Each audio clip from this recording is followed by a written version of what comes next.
के बजट की बात सबसे पहले झारखंड विधानसभा में आज साल 2021-22 का बजट पेश किया गया और इस बार के बजट में युवा, किसान और ग्रामीण विकास पर खास जोर दिया गया। पिछले साल के बजट में तकरीबन 5,000 करोड़ रुपए की बढ़ोतरी की गई है, तो वहीं पुलिस आधुनिकीकरण के लिए भी 450 करोड़ रुपए अलॉट किए गए हैं। झारखंड के लिए वित्तीय वर्ष 2021-22 का बजट सरकार की ओर से वित्त मंत्री डॉक्टर रामेश्वर उरांव ने विधानसभा में पेश किया। हालांकि इस दौरान सदन में विपक्ष का विरोध प्रदर्शन भी जारी रहा। वैसे मुख्यमंत्री हेमंत सोरेन ने पहले ही संकेत दिए थे कि इस बार के बजट में हर तबके का ख्याल रखा जाएगा, विशेष ध्यान दिया गया। झारखंड में इस बार 91,277 करोड़ का बजट पेश किया गया, जो पिछले साल से 4,893 करोड़ रुपए ज्यादा है। कृषि क्षेत्र को बढ़ावा देने के लिए बजट में 18,653 करोड़ का प्रावधान किया गया, जबकि मनरेगा की मजदूरी में 31 रुपए की बढ़ोतरी की गई। मनरेगा की राशि अब 194 रुपए से बढ़कर 225 रुपए हो गई है। विकास दर 9.5% रहने का अनुमान है। कृषि ऋण माफी के लिए सरकार ने 1,200 करोड़ रुपए आवंटित किए हैं। किसान सर्विस सेंटर की स्थापना का ऐलान भी किया गया है।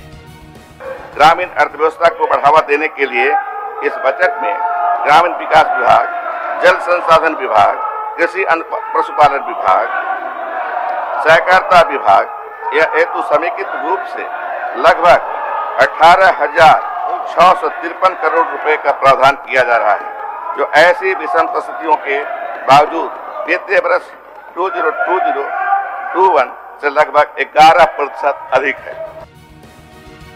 इसके अलावा शहरों में खाली पड़ी जमीन पर गृह वाटिका बनाने की घोषणा की गई है, तो वहीं मछुआरों को अनुदान पर नाव देने का भी ऐलान किया गया है।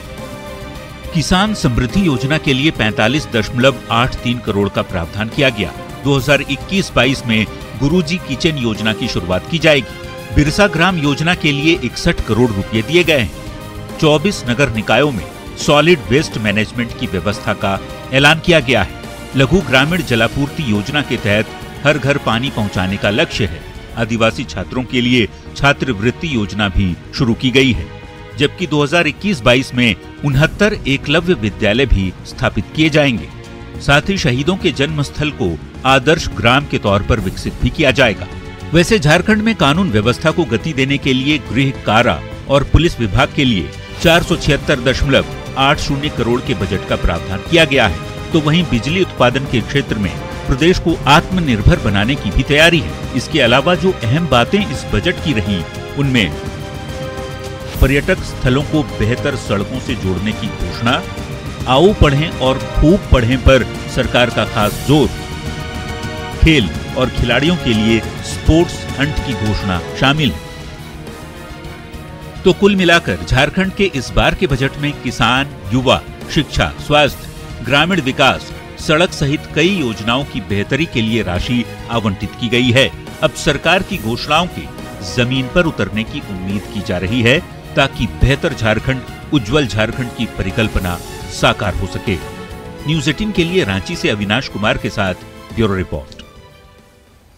झारखंड सरकार के बजट को लेकर बीजेपी के प्रदेश अध्यक्ष दीपक प्रकाश ने निशाना साधा। दीपक प्रकाश ने बजट को निराशाजनक बताया और साथ ही यह भी कहा कि बजट में जनता के हित का ध्यान नहीं रखा गया।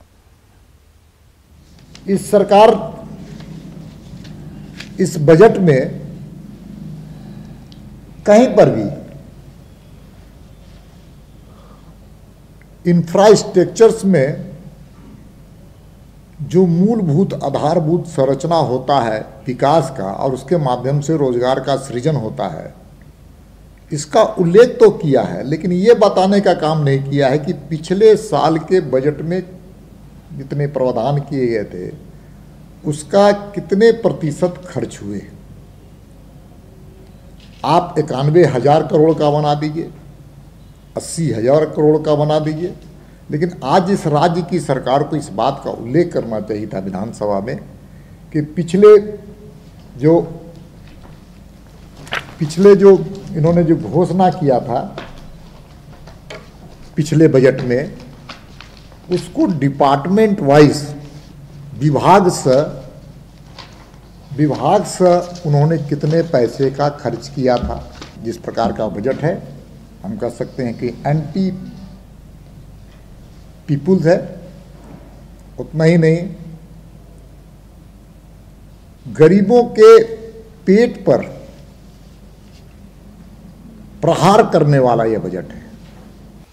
और इधर हेमंत सरकार के बजट को झारखंड चैंबर ने निराशाजनक बताया है। चैंबर के जनरल सेक्रेटरी राहुल मारू ने कहा कि जो सुझाव चैंबर के प्रतिनिधि मंडल की ओर से वित्त मंत्री को दिए गए थे, उनमें से ज्यादातर बातों को नहीं माना गया।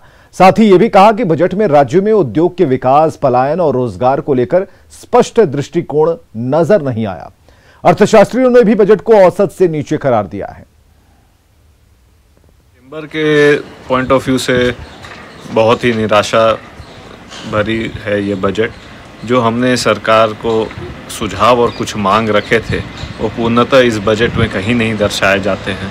हमने सरकार से आग्रह किया था कि व्यापार और उद्योग के लिए एक आयोग बने, लेकिन सरकार ने ऐसी कुछ उसमें दिशा नहीं दिखाई है। बजट पूरी तरह से जो है आशाओं को पूरा करने वाला नहीं रहा और महामारी जो चल रहा है कोविड-19, उसको देखते हुए बजट में जो है पूरे मन से प्रयास करता हुआ ऐसा कुछ लगा नहीं कि प्रयास किया गया है सरकार के द्वारा।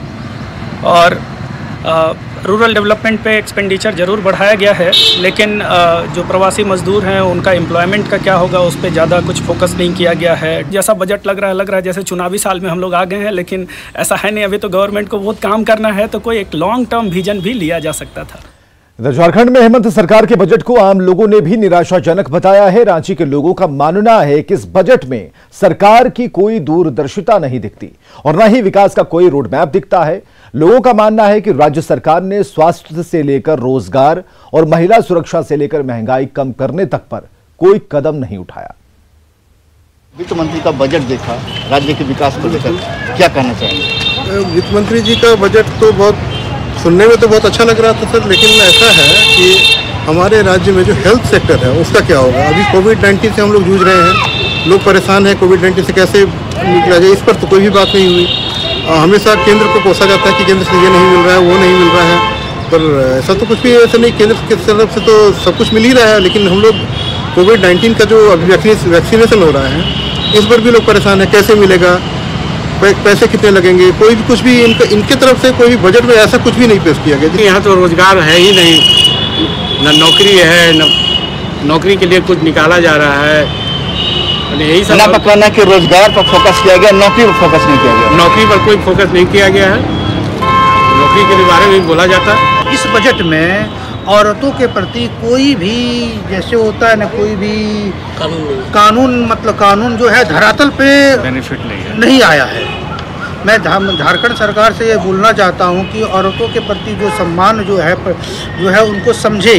कि जब सेंट्रल का बजट आया था उस समय महंगाई और ये और वो बहुत झारखंड सरकार ने चिल्लाया था। इन्होंने क्या किया है? डीजल है, पेट्रोल है, गैस है, सब में वैट लगता है। वैट राज्य सरकार को लेना है, तो उस पर अगर वो कुछ फोकस करते हैं, कुछ डिडक्शन करते हैं, तो शायद हम झारखंड वासियों को कुछ फायदा भी होता है। और यहाँ रुकेंगे एक छोटे से ब्रेक के लिए।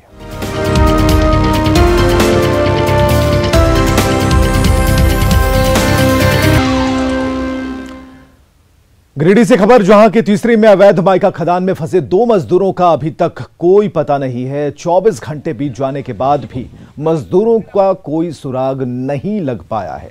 हालांकि प्रशासन की टीम रेस्क्यू में जुटी है। मजदूरों की तलाश में स्थानीय 14 मजदूरों को खदान में उतारा गया था, लेकिन काफी प्रयास के बाद भी दबे मजदूरों का कोई पता नहीं चल पाया है। सकसोकिया जंगल की खदान करीब 500 से अधिक फीट की गहराई में धंसी है और रेस्क्यू के लिए एनडीआरएफ की मदद मांगी गई है। साथ ही खदान संचालक पर भी कार्रवाई की बात कही गई है। मैं घटना से अग्रवाल माइंस के द्वारा काम कराया जाता था। बंद होने के बाद लीगल तरीके से यहाँ कुछ लोगों के द्वारा संचालित कराया जा रहा था। कितने दिन से चल रहा था? तो हम कंफर्म नहीं बता सकते हैं कितना दिन से। ग्रामीण बता रहे 5 साल से चल रहा था। 5 साल से नहीं, लोग तो बता रहे थे कि शुरू से ही चल रहा है। आप लोगों को सूचना नहीं था? सूचना था, हमने यहाँ का सर्वे भी किया था, लेकिन उस समय एक तो जनरल सीमा से बाहर उस समय दिखाया जा रहा था। चाल धंसा है, मतलब जो उसका मिट्टी होता है उसका धंसा हुआ है, जिसमें 1-2 लोगों के दबे होने की सूचना है। उपायुक्त महोदय के निर्देशानुसार हम लोग यहाँ टीम के साथ पहुँचे हैं और जो भी होगा नाम पता करके उस पर विधि। सुदूरवर्ती क्षेत्र है, काफ़ी जंगल पहाड़ से घिरा हुआ है। वहाँ पर कुछ लोग अवैध रूप से खनन कर रहे थे माइका का। उसी में जैसी सूचना मिली है कि 2 लोगों की मृत्यु होने की संभावना है। तो इस संबंध में उपायुक्त के स्तर से NDRF को भी लिखा गया है, CCL को भी लिखा गया है, ताकि जो भी कार्रवाई करके निकालने की स्थिति बन सके किया जाए। और साहिबगंज में सीएम हेमंत सोरेन के विधायक प्रतिनिधि पंकज मिश्रा का साहिबगंज कॉलेज के आदिवासी छात्र संघ ने पुतला फूंका है। साथ ही उन्हें जेएमएम से हटाने की मांग को लेकर नारेबाजी की है। दरअसल बोरियो विधायक लोबिन हेम्ब्रम ने पंकज मिश्रा पर अवैध पत्थर खनन में मिली भगत का आरोप लगाया था।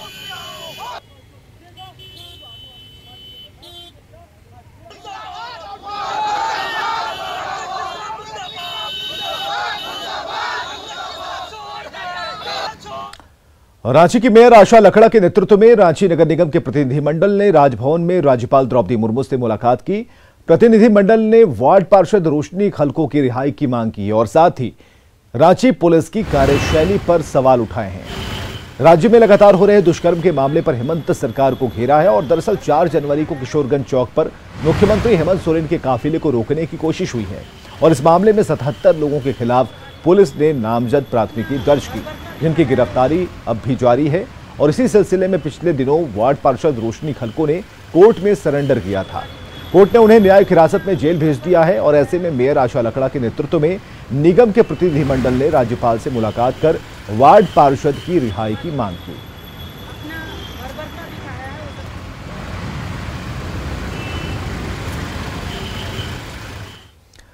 भारतीय क्रिकेट टीम के पूर्व कप्तान महेंद्र सिंह धोनी आज राजस्थान के जालोर में एक कार्यक्रम में शामिल हुए। धोनी का राजस्थान गुजरात बॉर्डर पर नैनवा में जोरदार स्वागत किया गया।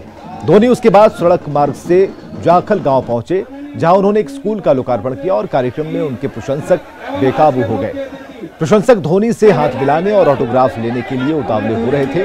भीड़ के अनियंत्रित होने जाने से वहां हंगामे के हालात हो गए और इसके बाद पुलिस को लाठियां भी भांजनी पड़ी।